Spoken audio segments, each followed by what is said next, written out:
G'day everyone, I'm Wayne Dowson from Wayne Dowson Fine Art, and this is a painting for Reg.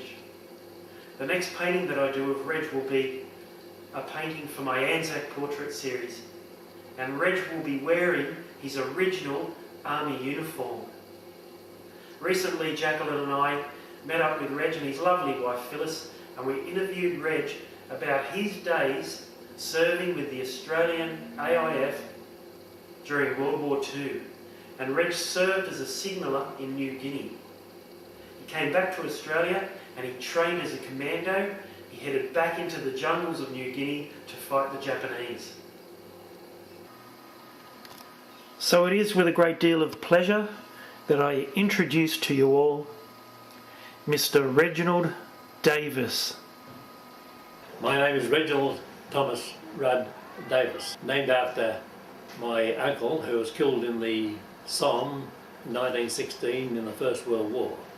I was born in 5 o'clock on a Saturday afternoon, cold and miserable, where the gas light failed, and the nurse Broughton, who brought me into the world by candlelight. I was in King Street, Newtown, just up the Newtown Bridge. My grandfather had a farrier shop. He was a blacksmith, he shoed horses, and all his sons worked in the shop, in the farrier shop. My father later on came and he was there too. Eventually moved to Rosebery, where I attended the Gardeners Road Public School. My father was a carrier. My mother worked in David Jones as a shop assistant. My father had a number of trucks, and we moved from different places to fit the trucks that he had to have.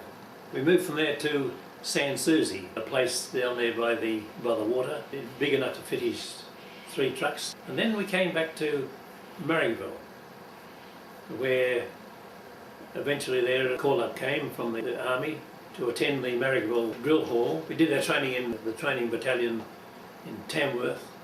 I moved from there down to a place called Anoumba outside Maitland.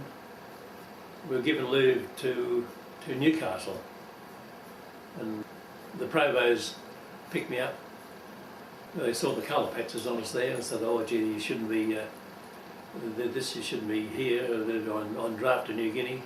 So they put me into civil jail at Broadmeadow, where another fellow, myself, a fellow by the name Chapman, both of us there in the jail together. They took our boots and our clothing off us.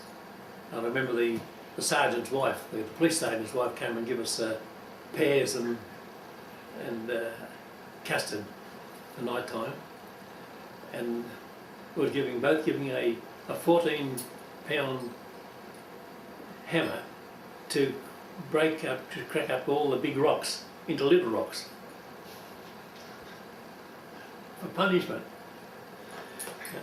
The next day, the Sergeant Robertson came with 6 of my army fellows there with sidearms. Sidearms is the bayonet there, to escort me back to the unit, and I was taken with the unit had sailed. I had moved on from Anoumba outside Maitland to Brisbane, and where we were handcuffed and put on the back of the truck all the way up to Brisbane there, and then from there onto the boat, and no charge. I've never heard that they had no charge. It was just 2 silly soldiers absconding from just going on leave.